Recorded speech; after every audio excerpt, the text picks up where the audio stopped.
Good morning, good afternoon, good evening, however you're watching, wherever you're watching, however you're listening, wherever you listen. It's the Bet Online Salute Detroit podcast, and today we have a special guest. The guy who is a part of the foundation of the national championship runs. One of the guys who was there when Coach Carroll first got there and they played tug of war in the middle of the Coliseum. If I tell him Boston, Frisco, LA, he knows exactly what I'm talking about. We got Lofa Tatupu. Lofa, how are you doing? Great, brother. Over 3, under 4, and cover 2 is what those, there you go. Words are. There it is. Frisco. We lived in Frisco. Started in Frisco and everything is, Frisco, everything takes care of itself. That's exactly how it goes. We also got the tripod here today. We wasn't with us last week, so we got to check in on them. Ryan Dyrud, how are you doing today, Ryan? Doing great. What's up, fellas? Good to be here. Lofa, good as always to see you. So thanks for jumping on with us and excited to get in it. But, Coach, how you doing? I'm doing good. I'm doing real good. And we can't forget the madman himself, the mad scientist, Jamal Magdy. Jamal, how are you doing? Doing well, Coach. Great to see you guys. And again, Lofa, greatly appreciate the time and the wisdom here. So excited to have a chat. So we're going to jump straight into it. Lofa, I'm going to go ahead and ask you this question first. First of all, I want to say thank you. I played at USC from 2006 to 2008. I've heard so many stories from you guys who played with you in those Orange Bowls. Keith, I played with Keith, Oscar, Ray. I don't know if Ray was there when you were there. Pretty much all the linebackers raved about you.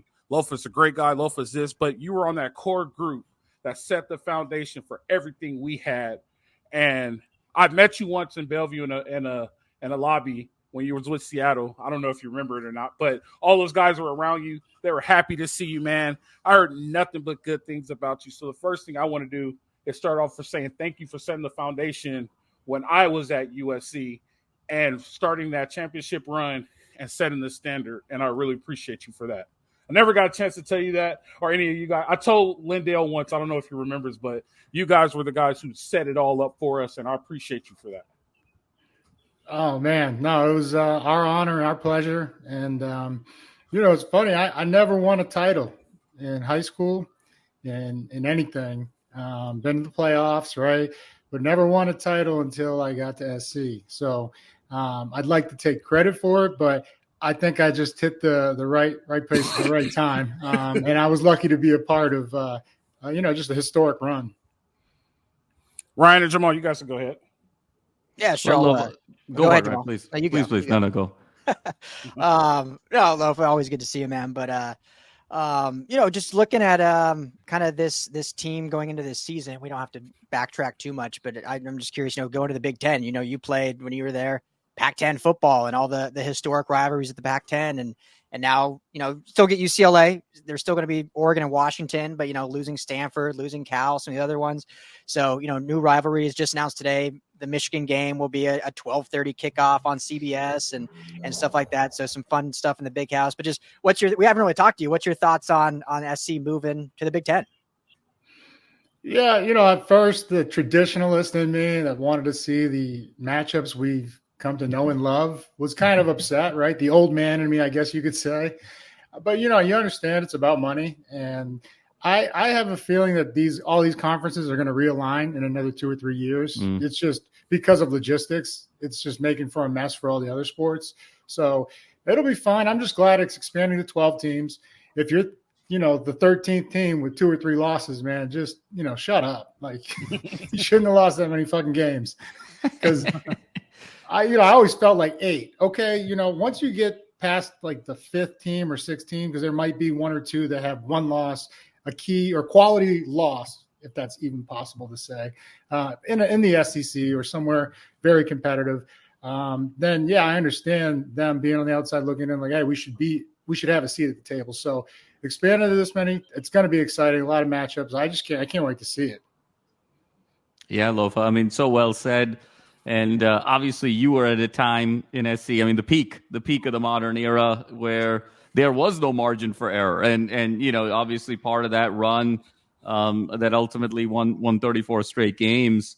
Lofa, you talked a little bit about kind of the playoff situation. The other big change since you've worn the Cardinal and gold now is NIL and all the money and the finances. And everything that sort of goes into that. What's your kind of just broad take on NIL and kind of the positives, maybe some of the challenges, and how do you kind of see all of this playing out? Some people say, hey, it's not really sustainable. Others are saying, hey, this is what it's going to be moving forward. Just what are your overall impressions and takes on NIL moving forward?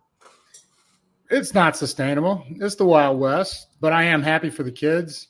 I know if it was around when I was playing, I would have stayed for my senior year. I left as a junior, right? And so, it's the positives is, these kids getting a chance early with money. Not all of them are going to go to the league. I think it's like 1% actually, go on to the National Football League. It's a very small number. And then the negatives, I don't think some complacency could set in terms of them on their journey and how promising, they're getting paid because they've earned it in high school or even in their first or second year of college.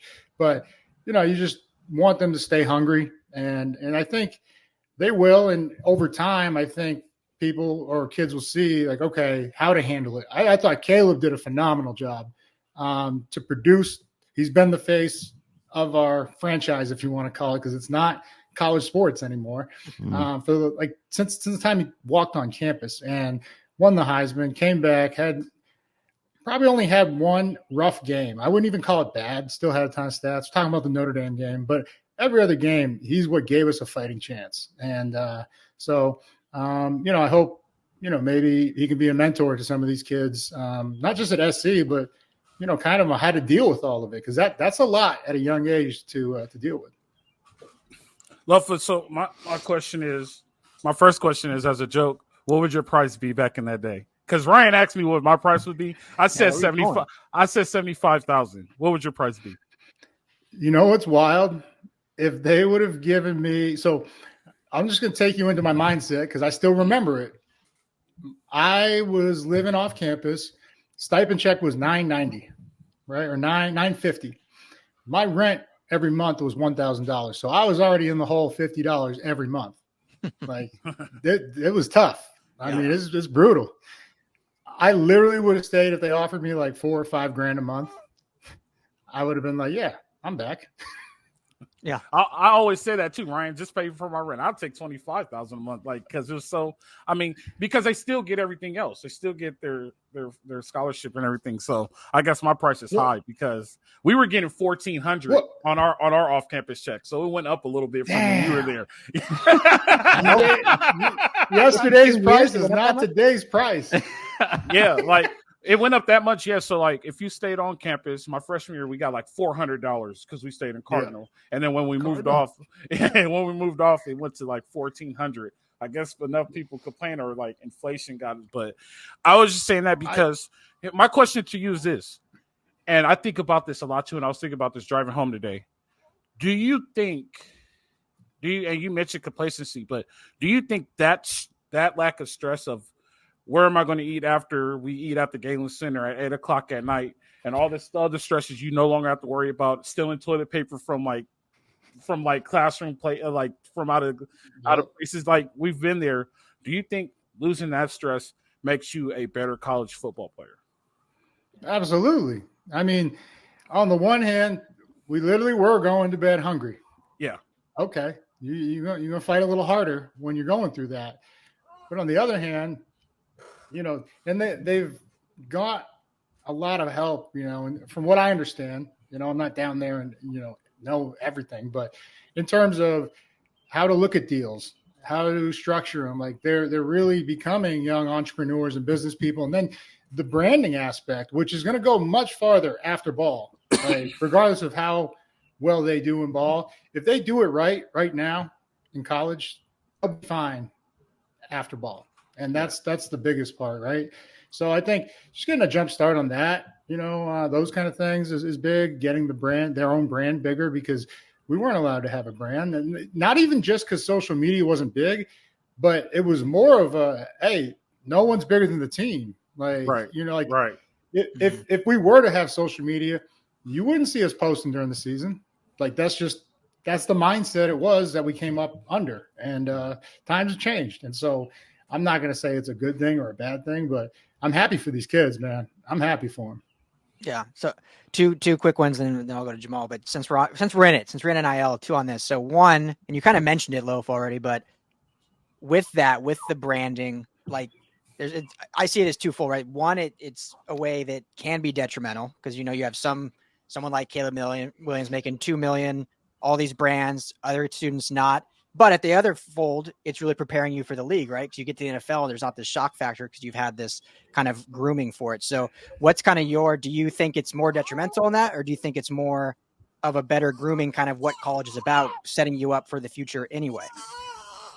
Definitely positive, so it's not the first time they're sitting down with a sponsor and the contract looks like a different language because they've never heard these terms and they've never understood, never had to see it. And so, just getting familiar with it and seeing it a second time, and then, knowing what a good deal and what one isn't. I think they're going to have some sponsorships that did not work out and they'll be able to learn from that and have knowledge going forward. So I only see it as a positive for these kids. Yeah. And okay. And then my second part, when you moved here to LA, and it's, it was a few years ago, I know, what would have been the one brand you would have wanted most to be partnered with? Oh, good question. The one LA brand you're like, man, that'd be cool. That is a great question. What brand? I mean, I'm trying to really go back and think about what probably I needed and loved the most. It probably would have been a beer sponsor, which probably isn't legal in college, but happy to say I do have a beer named after me now, 51 Savage. So that's cool. But I can't, that's a great question right there when you're talking about these kids. Like, okay, which brands do you want to align with? Now, obviously, clothes, food, like the necessities. Yeah. But I don't even think I owned a pair of pants so it would have been like Nike and gym shorts or something like that. Like just something like, clothes to wear. Like that's so you were basically forced to come to USC because you couldn't go to anywhere cold weather because you had no pants. It was a shorts only decision. I came from Maine. Well, he started in Maine. I was about to say, he started in Maine. Yeah, I left all my pants on the East Coast because it was like 60 and sunny. And I don't know how people wear sweats. Like there was like some of my guys, they were wearing sweats and like boots. And I was like, dude, I'm sweating just looking at you. Like, why are you wearing that right now? But they grew up, they were, accustomed to the warm weather. And so if it was like 50, that was chilly. And I was like, dude, I'm still sweating in class right now. That's amazing. Lofa, there's probably many answers here, but what was sort of that special ingredient, that secret sauce that made that team at that time so dominant in your mind, having been in it firsthand, in the trenches? And what would you maybe want to see just from afar at kind of a macro level, where the team is now, where the program is now? What do you think is maybe an ingredient or two that perhaps they can add that maybe is those final missing ingredients to kind of get back to that place? We just had fucking dogs, man. Like straight up, I'm not even lying, man. Just guys that love football, love competing, and love the aspect of being part of something bigger than themselves, part of a team. And I think that can get lost these days, kind of in line with that branding yourself and NIL. It's tough. It's a fine line to walk. So these coaches don't have it easy. And that's where I was going to go next, coaching.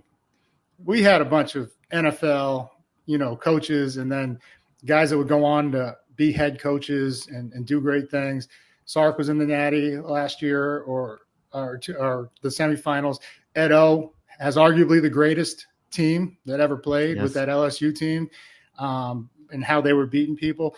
And I think the style of player they were going after was just a hungry, savage, man. Like there was, when we lined up, if you lined up us up against like that Oklahoma team and you were just to like say who's going to win, everyone would have picked Oklahoma just looking at them. They were monsters. There were so many great players over there. Adrian Peterson, they had, Hall of Famers. We just had a great team and we understood our role. Everyone thrived in their role, and no one was bigger than the team. Even though I went to school with 3 Heismans, Carson, Leinart, Reggie. Not one of them ever acted like they were better than any of us. And they were three of our hardest workers too. So when the guy that's named the best player in the nation is also one of your hardest workers, your team has no choice but to be good. That's amazing. Lofa, you remember rule number 1? Now that you just said that. I remember all three rules. Yeah, rule number 1. Hey, so because you said nobody's bigger than the team, always protect the team. There you go. You said that, and I just wanted to piggyback on what you said. You said that we just had dogs. The coaching staff was dogs too. When you really think about it, like every single one of the coaches, and I didn't have Norm Chow, but I had Sark. I didn't have Coach O, but I had. You had Coach Holt though, right? Coach Holt was there when you were there. Nick Holt, Kennedy Pola, Coach Davis, Uparesa. Bro, it was, and they set the tone. I'm gonna let you finish your question, but I mean, yeah, dude, there was no bullshit going on. Like, yeah. So, like, when you think of the 3 rules, right? Those are the only 3 rules we have. Always protect the team. No whining, no complaining, no excuses. Always be early. And then there was another thing that, like, we always got in trouble for, and people don't know, was the white shoestrings and the white socks. The white shoestrings and the white socks are now gone. And I complain about it all the time on this podcast. I don't know if it's the old man in me, but I always say, like, those small things matter as being a USC football player. Do you agree with that, or am I just being old? I need to let the white shoestrings and the white socks go. You know, we could partly be, hey, we could bring them back when we get back to where we were. How about that? That'll make you happy. There we go. You know, I never really, cared about the uniform. I will never want names on our backs. Is something I hope doesn't change. But it could be coming, man. I'm telling you, a new day and age. I understand what you're saying. I thought it looked weird when I first put them on. I understood the significance. You know, my dad went to school there. I understood, but it did grow on me, and I don't know. I wasn't too torn up about it. And so, we'll see what happens. We're probably getting new jerseys and unis anyways. Now we're moving into the Big Ten. It's going to say Big Ten on our shoulders. Yeah. Gross. But we didn't have the patch though when we played either. They didn't start putting the patch on the jersey until they went to the Pac-12. Like when we was there, it was just the jersey. Yeah, the only time we got a patch was when we played in a bowl game, or so. Like the patches are kind of relatively new too. Are we still Nike? Yeah, we're always going to be Nike. Okay, because we were Nike, so and I had the Nike when I was in the pro. They don't want too much anything else on your jersey. Yeah, they don't have to have it. I got you. No, yeah. I just wanted to bring that up because I always bring that up. Like, and you were there with Coach Carlisle. Like, the little things matter, and I harp on that all the time. And Ryan and Jamal always think that I'm crazy about it, but it's like those little things matter about being a Trojan, and I think that like that's one of the little things we need to bring back to like understand the significance like of being a Trojan. You got me there, man, when you said, you're pointing to the details, right? Yeah. And nobody was more strict than our lifting staff and finish through the fucking line. Yep. Not at the line. I mean, you find that out day one, and you learn day one because you stay running until everyone understands. Through the line means like 3 or 4 yards past the line. Yep. Like not at the line, not before the line, but through the line. If a muscle pulls up, if your back leg finishing through the line loosens up or releases, call them back, do it again. And I mean, but that enforces, mental toughness, accountability, all the things that, matter in terms of when the game's on the line, the details. And then no one outworked us. That, at halftime, we would see everybody would give us their best shot because we were the number 1 team in the nation, right? And at halftime, we would make adjustments. But really what we were doing, we were just getting started because we were built to go for like a game and a half with how hard we worked. And we would see them. We would always run back into the tunnel, one of the details, right? Yep. Run your ass. That's a long-ass run, but everybody's running. And we run back out. And it's a mental warfare to show the other team, I don't care how close the game is. You might even be leading right now, but we're ready to like hit our stride. And you guys are, they're spent. They were out of gas at halftime because they were overexcited for the game. And for us, it was just another game. Yep. Go ahead, Ryan. So obviously we know it was missing last year with this team, everything you just talked about. And, schematically is a whole nother issue with the defense, but I think that was the clear issue. When you look, you don't have to get granular, but when you look at this new staff, and we kind of offline talking about Coach Entz, like Coach Entz is a true football coach. I mean, he brings that kind of tenacity that like a Coach O brought. Like I've been at spring practice, and you can just hear him yelling the entire time. And after interviews, he has like no voice. So just from a macro level, kind of Jamal alluded to it too, but what do you think? Where do you think this team is heading? Do you like the trajectory of the team as a whole, defense specifically, but the team as a whole? Do you like the trajectory? What do you want to see? What do you think needs to change? Or is it more of just on the line of what you kind of were just talking about with the kind of culture and finishing things? Yeah. Love Entz coming over from North Dakota State, highly decorated head coach over there. And then Lynn, huge, he's coming over from UCLA, right? Yeah. Correct. They beat the dog shit out of us last year. If you turn that film on, I'm telling you, and that was what made it so hard to stomach was like, not them, and it was the same in Notre Dame. It was like, just not them, anybody else, not them. And so I'm expecting to see that and what they put on the field, at their respective, colleges before here. And so what it comes down to, it was just like, yards after contact, like the little things, the details, proper leverage in your pursuit angle, near foot, near shoulder, striking, running through the target.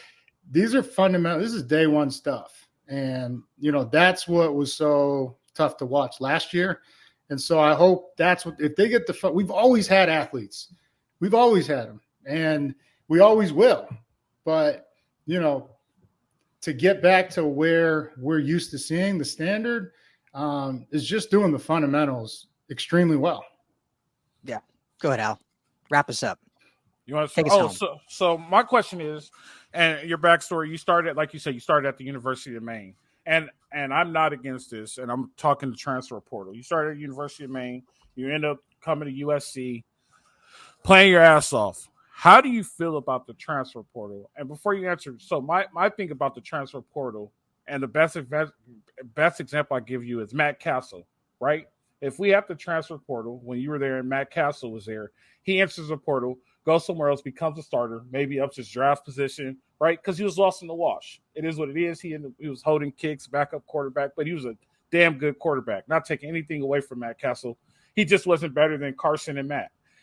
How do you feel? Like, I feel the transfer portal works for people like that, or like gives an opportunity, like you end up being a starter and becoming an NFL linebacker, things like that. What are your thoughts about the transfer portal? If you're using it, it's tough to say. Like, I used it because I did not believe I could make the NFL from University of Maine. Some of my boys did, but they were more athletically gifted than I was. I mean, they put it on tape at Maine, and then they blew up the combine or the workouts, like ran ridiculous times. My combine fucking probably dropped me in draft status. So I had to prove it amongst the elite, right? The best talent. I think it's a kid's personal journey. There's so many instances back and forth of positive and, unfortunate, a kid like on his fourth team in 4 years and, doesn't make the NFL. But then, like there's something to be said about like Matt Castle sticking it out. And I'm going to tell you a story about Matt Castle. So he also played baseball, but when he wasn't going to start because Leinart had started, right? His last year, the Orange Bowl year, he went up to Pete and he said, "Hey, we're going to win the national title this year. I'm not just going to be sitting on the fucking sideline. Like, give me a different pair of shoulder pads, put me at tight end anywhere." So we put him at tight end for like a week or two. And he fucking hung tough, right? He was in there in the trenches. And then the next week, where was it? ASU maybe? I think Leinart went down. So Castle, they're like, "Hey, Castle, you're going back to quarterback." And so, but he went back to quarterback for the rest of the year just in case Leinart got hurt. But yeah, he sat behind two Heisman Trophy winners. Who's to say he wasn't a Heisman Trophy winner if he got the chance? But there's something to be said about how he gutted it out. That when he did get his opportunity in the NFL, and he got to sit behind Tom Brady, learn a lot of knowledge, right, and then got his chance, and took them to an 11-5 record. And they missed the playoff by a tiebreaker, but it was still insane. And then he went to Kansas City, made the Pro Bowl. So there's something you said about Joe Burrow sitting behind 3 first-round picks and then graduating, but Joe stuck it out for 3 years. He's like, you know what? No, I'm not going anywhere. I'm not shying. I'm not ducking any competition. So if a kid, I think he has to be real with himself. If he's running from competition, you're in trouble because there's competition everywhere. And even if you do play somewhere and play well, you can't do it. When you get to the league, your ass is theirs, man. So these kids requesting trades, that might happen one time.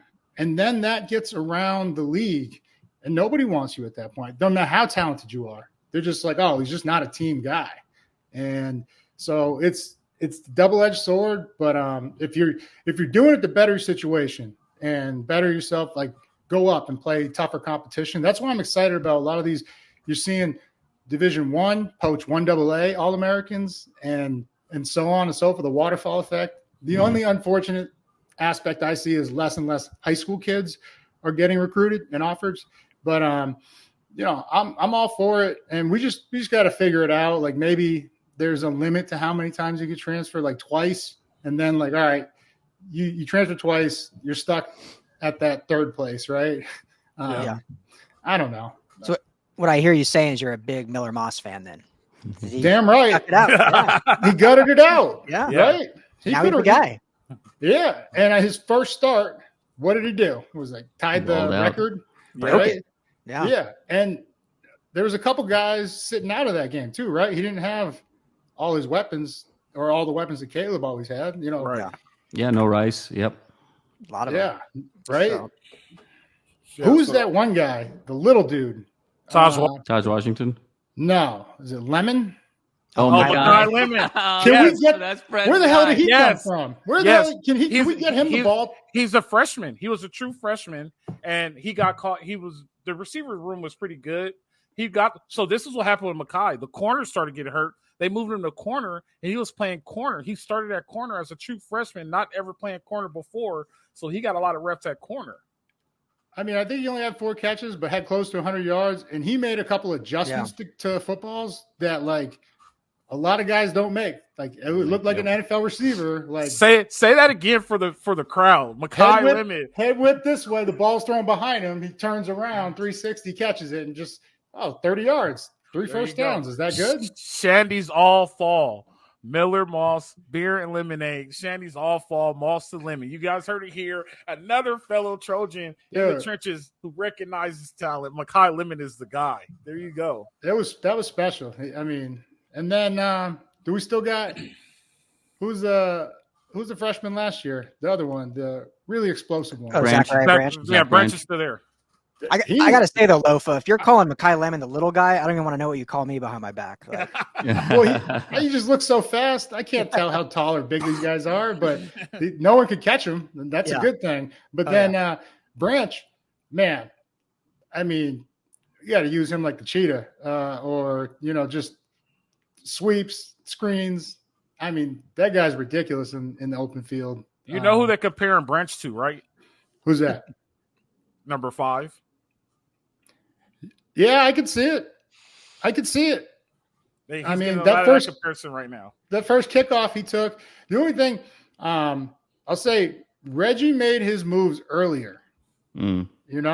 Like he would change your angle within 10 yards. He'd change it 2 or 3 times on you because he always used pace and tempo, right? And this Branch just fucking hits the throttle. He's just like, I'm going. Yeah. So I mean, for him to cut full speed like he does is insane. But Reggie would be jogging, right? And to you as a defender, because of how much ground he's gaining, it looks like it's full speed. So you have to pick up, right? And then he would hit the gas. So now you're going faster, and then he would just stop on a dime and redirect. And it was just like, that was like 3 moves in one. Like, so it was, and then his just perspective or field vision was, he knew who, like, it was almost like the Matrix. Okay, that guy's coming. I'm going to set him up, jab step, spin move off that guy, and then I'm going to outrun that guy. It was like, video game.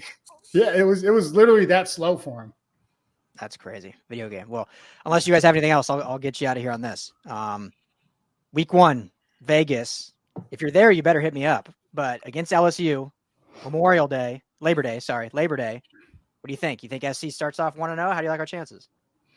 I mean, we don't know anything about either team yet, and you don't find out until, the live bullets come, Yeah. So I'm not going to sit up here and just, I'm definitely rooting for the Trojans, and I believe we will win, but I couldn't tell you. I don't know what their strengths and weaknesses are yet. I haven't seen any of their spring practices. So we'll see what happens, but it's going to be live. I hope to be there. I think Frosty has something going down there. So yeah, if I am going, I'll hit you up. Good. You're definitely going? Yeah, I think we're all trying to get out there. So I'm going. So I'll be out there. Yeah. We're all making it happen. Jamal's not going. I got a baby on the way, Lofa. So that might be tough. But I got a very understanding wife, so you never know. I might end up traveling more than these guys in the fall. We'll see. No, that's too close. That's too close. Is it the first baby? First baby. Right on, man. Right on. Congrats. If it was the second, I was going to say, really excited. You seen We're one, fired you've seen up. them all. Yeah. Yeah, definitely. Probably will. I mean, this guy's wife lets him go wherever he wants. So I told him the other day, I'm like, you travel more than me when I was single. It's wild. So, well, sign us off here, Coach. Yeah, Lofa, I appreciate you. It's fun to have you on, man. We've been trying to get your boy Frosty on, but he's been flaking on us. So we put some fire on him. Frosty Flakes? Yeah, tell Frosty to get on here, man. Put some fire on him. No, I appreciate you, Lofa. Thank you again, man. Like I said, being on the USC football team and understanding everything that I heard about you, it racks up to it, man. You're a great guy. I appreciate you again for setting the foundation for everything that I had to do. You guys were the ones that set it from everything that Coach Carroll's vision you guys put it in place, and we follow right behind it. I thank you for being on the show. I appreciate you. Jamal, Ryan, we got another one in the books. You guys know how it is. It's the Bet Online Salute Detroit podcast. Live free, fight on.